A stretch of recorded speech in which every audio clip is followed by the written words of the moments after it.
Let's take a look at the 5 pillars of Islamic practice. Number 1, the testimony of faith, also known as the Shahada. This is where a Muslim professes their belief in the oneness of God and the messengership of the last and final prophet, Muhammad, and in doing so, recognizing all prophets that came before, including Jesus, Moses, and Abraham. Next up, we have the 5 daily prayers. Yes, Muslims pray 5 times a day, every day, 365 days a year. In part 2 of the 5 pillars, I'll talk more in detail about what prayer looks like. Number 3, you have the fast of the holy month of Ramadan.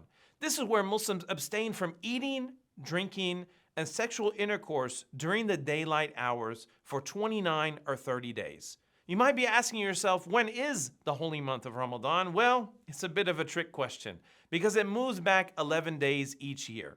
Your best bet is to Google it or ask a Muslim if you really want to know. And the last 2 pillars are zakah and hajj. Zakah is charity, in which a Muslim is required to give 2.5% of their excess income annually to people in need to bring about a sense of economic equality in society.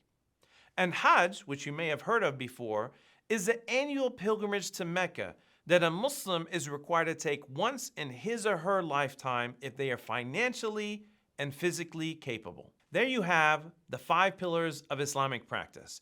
In part 2 of the 5 pillars, I'm going to go into more detail about the 5 daily prayers because that is a very important aspect of Islamic faith practice that you probably will come into contact with as a healthcare provider. There are more details about these 5 pillars in our guide, so be sure to check it out.